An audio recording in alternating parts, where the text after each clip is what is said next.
Welcome to Back from the Abyss, where we bring you stories of hope and healing, recovery and redemption. I'm Dr. Craig Heacock, your host and resident psychiatrist.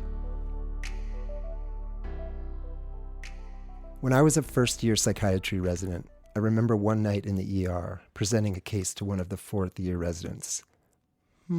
She said. That's a new medication, not one I've ever tried. I probably should try that one.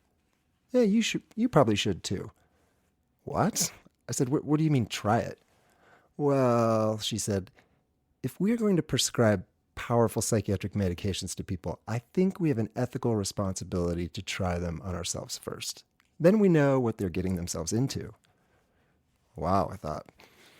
And my vague recollection was that the medication in question was some type of atypical antipsychotic, and I never did try it, nor did I try most of the other medications that psychiatrists regularly prescribe. One medication that I did try was Adderall, a stimulant commonly used for ADD and ADHD, a mix of amphetamine salts that helps not just with focus, but also with being able to push on far past the edges of fatigue.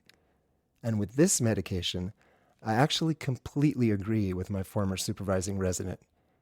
Any doc who is contemplating prescribing Adderall or other DEA-scheduled stimulants should be strongly advised to take it themselves before they ever prescribe it. For what they would almost surely find is that the amphetamine stimulants such as Adderall and Dexedrine and Vyvanse are extremely powerful substances, which basically feel and act like cocaine. Amphetamines, after all, are speed, and a very convenient type of speed that you likely can get your health insurance to pay for. Millions of stimulant prescriptions are dished out each year in the US, and I think the vast majority of well-meaning docs are greatly underestimating the power and risk of these molecules. Today's episode looks at the double-edged sword of stimulant medications for ADD and ADHD, particularly in people with risk factors for addiction. And an interesting side note here, ADHD itself is a major risk factor for substance abuse, as the novelty-seeking and easily bored brain of someone with ADHD can find stimulating drugs to be irresistible. The two main classes of stimulants are the amphetamines and methylphenidate, which includes medications like Ritalin and Concerta. Now, curiously, both the amphetamine-based and methylphenidate-based stimulants are in the DEA Schedule II, which includes the most tightly regulated medicines such as fentanyl and oxycodone and morphine. Yet, in almost 15 years of doing addiction work, I barely recall maybe 4 or 5 cases of addiction with methylphenidate. The vast majority of my hundreds of cases of stimulant abuse and addiction have been with the amphetamines, including Adderall. This seems to be due to amphetamines having more euphoria and overall mood elevation than methylphenidate, as well as the more painful and pronounced mood and energy crash as amphetamines wear off. For this reason, when I find it clinically necessary to treat active or recovering addicts with a stimulant, I almost always use extended-release methylphenidate, and this has allowed both efficacy in treating ADHD symptoms while also not typically triggering cravings to abuse stimulants. Today's guest is Dan Ronken, a Boulder-based psychotherapist and addiction specialist. Dan, like so many others, was born with a need for speed, and this first led him to being a nationally ranked BMX racer as a preteen.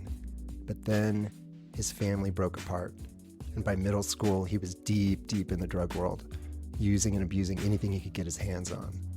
By age 14, he'd had 3 trips to rehab, then was in and out of addiction for years, finally ending up at a nationally renowned treatment center at age 29, ready to be done with addictive drugs forever. At age 29, I went to rehab again, inpatient, in Minnesota, and I had an evaluation, psychological evaluation, and I was diagnosed with ADHD. And that was my first time prescribed stimulant, and this was Adderall. And it really, I didn't take it during treatment, it was after treatment. And it was the first time Other than maybe when I was doing some cocaine younger, as some brief moments of like feeling clear, the fog lifted. I've heard a metaphor of like life was like walking around in a dimly lit room. Pre-Adderall. Pre-Adderall, pre-stimulant, kind of bumping into things, but making my way and able to navigate. Taking the Adderall, and my experience was too, turning up that dimmer, or what's the opposite of dimmer? Turning up, cranking up the dimmer so it's Undimming. brighter, undimming. So I stopped bumping into things and I could see things. And the learning became interesting. Even things that I wasn't even interested in, I could like hyper focus on to a point. Yeah, that sounds like speed. It does. Yeah.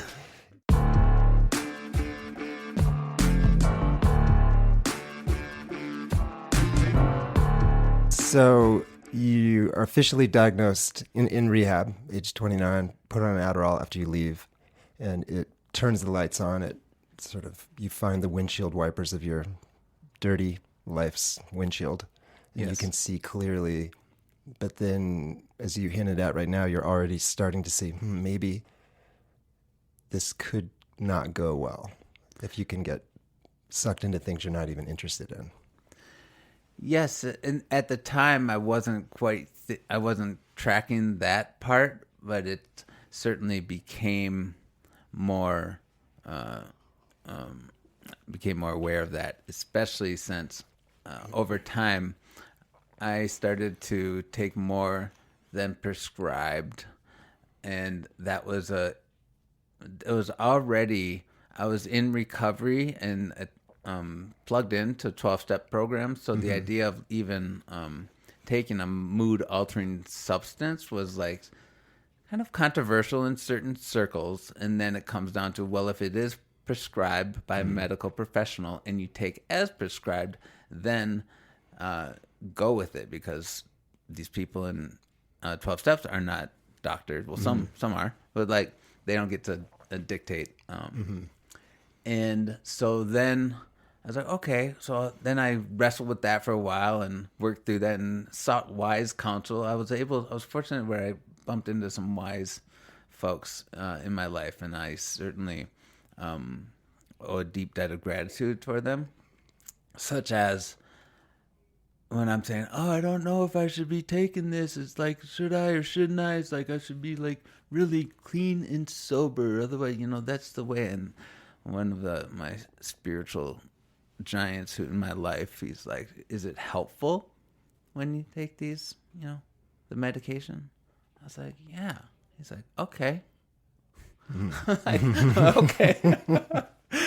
I was like, sure. That is one yardstick. Is it helpful? Okay. Yeah. Right. Yeah. How long did it take before you moved from taking Adderall prescribed for your diagnosed ADHD to starting to take extra, run out early, maybe try to find other supplies, maybe use it ways other than orally? Yeah, about a year and a half or so, I started to take more than prescribed. And the justification too in my mind too is like, well, in the past, like 3 months ago, I was prescribed a higher milligrams. So it's like now that, some reason, and I had various prescribers, not at the same time, but I had like one primary physician. Then I went to somebody else because I moved, and so I was like, okay, but they didn't quite understand, where I was at. So I can go ahead and double up this time, which is actually more than the previous. Yeah.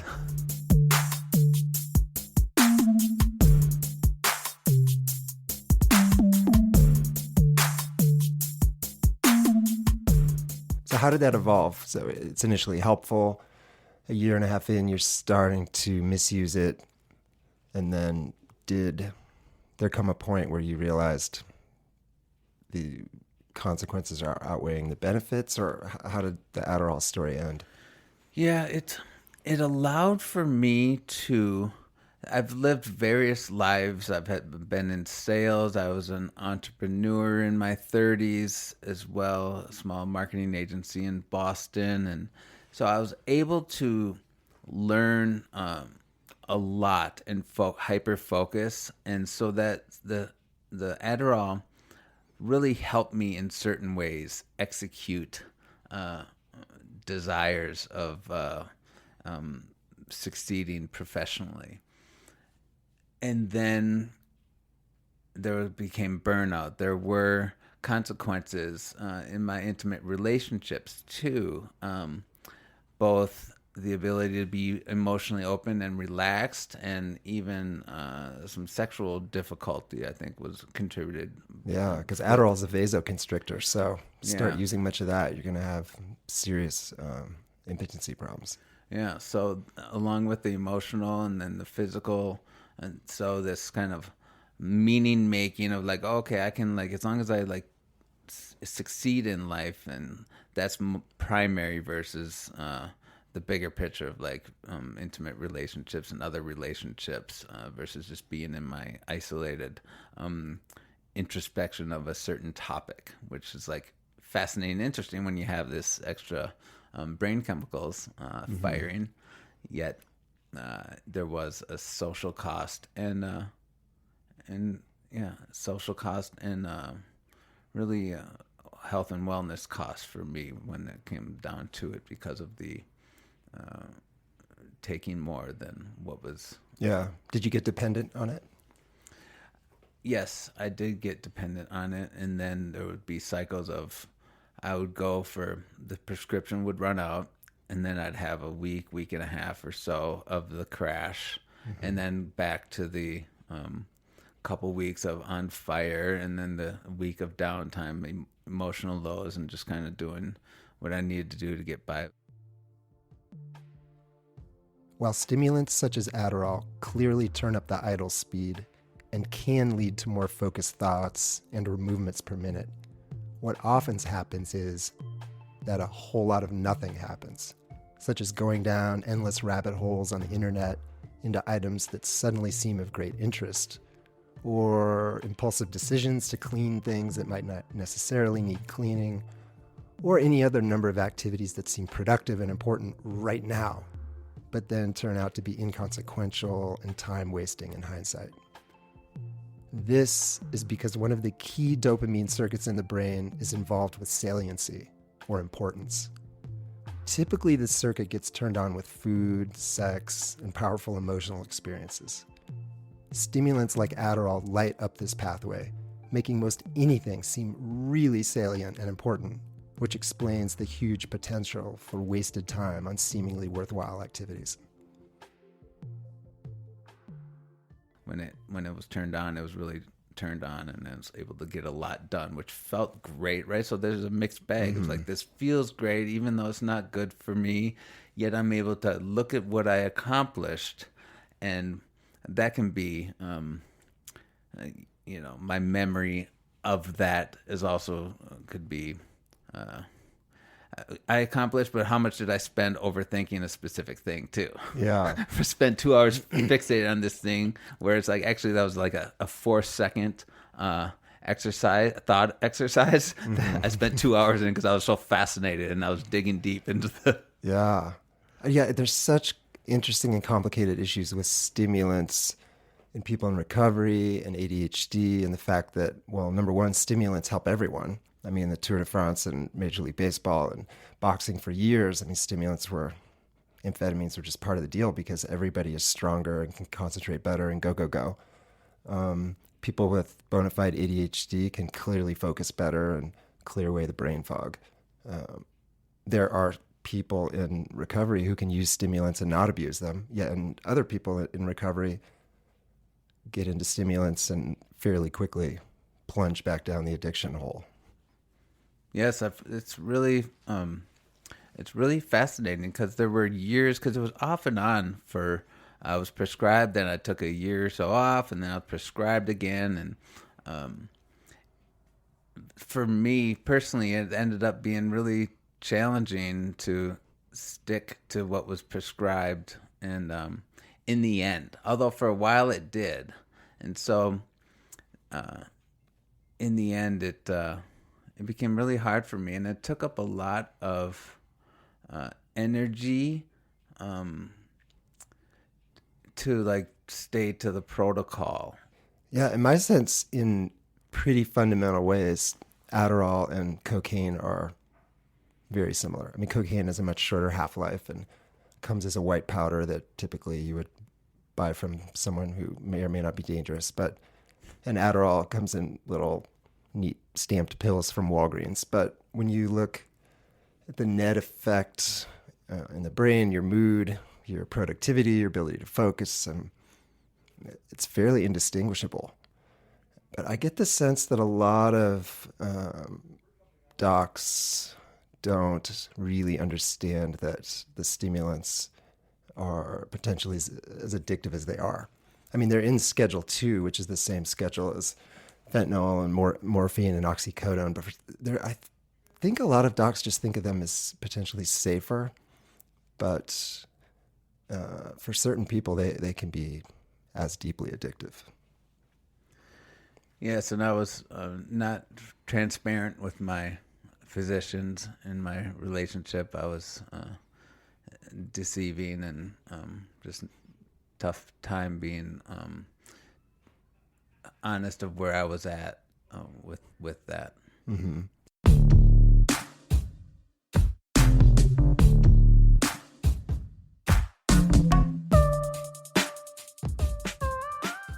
So how did that finally come to an end? It sounds like you were kind of on a very common treadmill where you're using up your prescription early, have 2.5 really productive weeks and being the you want to be, and then kind of crashing into a sort of brain foggy fatigue for a week or so until you get your next script, and doing that over and over and over and over until what? It took me a while to go through school. I went through online courses and various things until my late 30s is when I ended up getting both my bachelor's and my master's. So kind of intermittently through the 30s, I was doing school.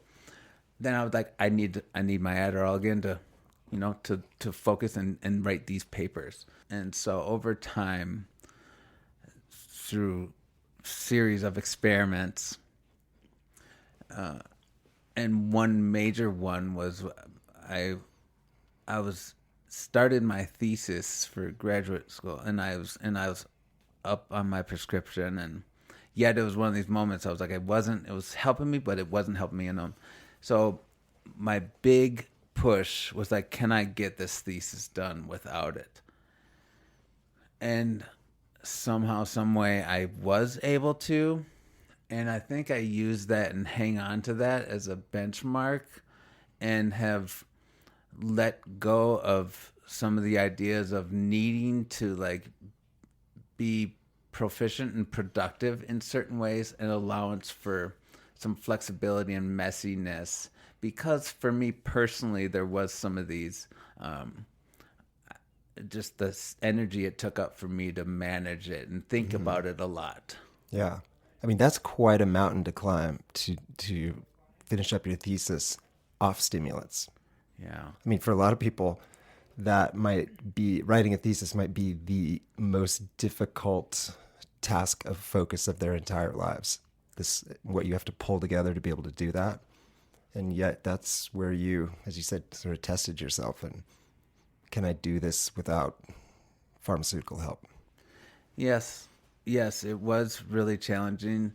And what also was helpful with me is like learning stories about other people and who have been diagnosed in ADHD and everything from various, there's some, athletes to business professionals or various things. And learning ways. I was like, you know what, I can work in ways that work for me. And like, I don't need to sit and just like pound out something and focus. I can sit for a while, get up and go for a run or movement. And that's something that's been really helpful for me in is being active. Movement and exercise has been helpful in working through life. Yeah. I just had this image of, on stimulants, on Adderall, it's like through the month, your brain was running 4-minute miles for 2.5 weeks, and then just like crashing on the couch, and then running 4-minute miles. And then part of this is now learning, hey, maybe I'll run 8-minute miles all month long. Yeah, I like how you phrase that, and it's also as I think about that, I enjoy cycling still a lot. And I most enjoy mountain biking as opposed to road biking. I do both. Mountain bike with the ups and downs and the climbing, and then climbing and chilling, relaxing, versus like a constant state. So there's an interesting part of my psyche that I want to honor and embrace too, of like this part of me doesn't subscribe to moderation. Anyways, yet also. Oh, I can't relate to that at all. Oh, wait, maybe it's okay. Right. So another challenge of recovery that with the Adderall gone, how do you bring into your life, back those sort of 4-minute metaphoric miles in your brain, or the excitement and the going fast, but in a way that's not going to burn you out. Yeah, it's the choosing activities. So I'm still I'm a novelty seeker, and part of me embraces that, and I identify with novelty and stimulation. For people getting clean and sober off of downers, such as alcohol or benzodiazepines or opioids, the great challenge can be finding healthy, long-term ways to calm the overactive nervous system. In contrast, for those trying to live life without powerful stimulants, such as Adderall or cocaine or methamphetamine, the task is to shift from novelty to depth, from a constant need for excitement to a deeper satisfaction with meaning and connection. So I don't think I need to I need to watch it, but also not or stop being a novelty seeker, because that's part of me, and I do get thrills on that. Yet I found ways to not need the level of aliveness that was felt with stimulants. Mm-hmm. I do a lot of activities now in physical sense too, and even a jackhammer to the senses with cocaine, Adderall, and there's something for me personally in the relationship with that, even more so than sex. It's there's such a there's such aliveness and a relationship with those states of consciousness that are unmatched in a way, even with my most important human relationships. And that's something that I don't even know if I'm answering your question. I just went on this as something that became really important to me and meaningful. It's what is the relationship with it's I think life is a bunch of relationships with different things, objects and people, experiences. And the relationship was primary with substances above all else, even humans. Yeah, I mean, it sounds like the love of substances was not only deep, but it was very early.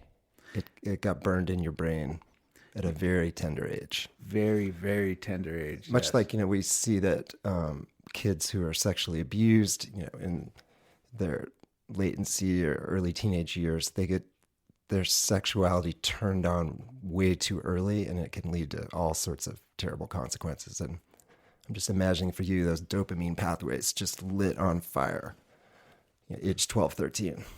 And a lot of your life, much of your life now has been trying to figure out ways to manage that, knowing what that feels like to have everything sparkling and awesome and exciting. Yes. It's, so my what I strive for now is there's still some shiny and definitely excitement. And then finding meaning, so more of the depth of my experiences has been something that sustains me, and not needing that super high. Like these experiences I have, and like I can compare it to like skiing on a powdered day. Like there's some, in truth, it's like, you know what, maybe I do hit some of those crack highs.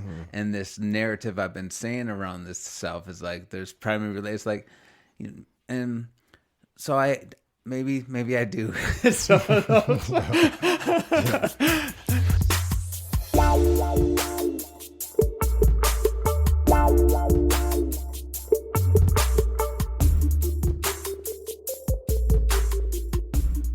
I agree that trying to do things alone in life, and especially recovery, that's a tall order. That's a tough one. It's like finding connection with something. And a lot of times it can be other humans, but it doesn't necessarily have to be, but it can be helpful. So yet it's not my recovery and overall well-being and spiritual life is not dependent on sitting in a meeting. There's many ways to recover, many paths. And one of my mottos is also recovery on your terms. Yeah, something I definitely want to touch on with you is ketamine-assisted psychotherapy. As listeners to this podcast know, I do ketamine treatment in my practice, and a question that often comes up when I'm discussing ketamine with people is, I have a lot of people in recovery because I'm an addiction specialist as well.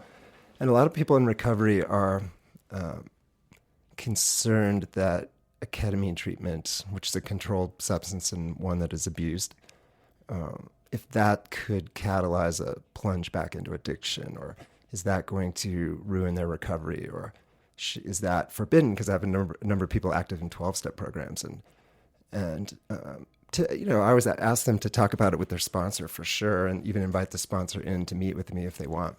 But I'm curious. I know you recently did some experiential ketamine training, and you're about to start incorporating that into your practice. And a big part of what you do is working with recovery. So I'm curious, both your experiences with the experiential ketamine work, and then how you're thinking you might incorporate that into your work. Yeah, thank you for bringing this up. This is a really important and timely topic for me, as I've been really interested in the renaissance of psychedelics that's happening now, and specifically with ketamine, since it's available and legal, and there's other substances which I know you're part of, but let's stick to your question on ketamine specifically. And before I name my recent experience, I also want to note that historically, along with the cocaine and Adderalls and other psychedelics, I did have recreational experience with ketamine, uncontrolled, and I certainly, used it recreationally and in an unsafe manner. Yet, what I've learned over the past couple of years through my studies too, is how important proper set and setting, mindset and environmental setting are for journeying psychedelic experience. So what I did, I've had 2 recent ketamine experiences for the purpose of spiritual growth and transformation, and having integration through the experiences of the non-ordinary states of consciousness. And I had big experiences for both of them. I could go into a bigger detail if we'd like, but also what I do want to name first and foremost is I did not experience a sense of attachment, craving, needing to go back to that altered state after either of them. I did do 2. They were a couple months apart. But that's really interesting that I myself, as a person who is a licensed addiction counselor and licensed professional counselor, and a person who identifies as in recovery, that I had this experience with this also recreational use substance, and I didn't have this. My brain was not hijacked per se. The satiation wasn't broken. I needed. It's like that did not happen, and nor do I experience that right now. So, You think that was because of the ritualized, very specific context and reason you were doing it? You're not snorting it in the back room of some house, but in a setting where the idea is to look inward and learn about yourself and maybe have a kind of reset of your consciousness. Yes, I think the intention and the mindset going into it is very important. And where am I going after leaving that? What type of environment am I going into? Am I sharing my experience with trusted confidants, my primary relationships? Am I open around this? Or am I doing this kind of secret because I'm trying to heal a certain thing and I'm having shame? I think both are important, the intention and the sharing of the experience and the environmental structure outside of that. If I were to go back into some unhealthy situation, environment, toxic relationships, that would make it a lot harder for me to integrate experiences and also have the healing effect that that endures.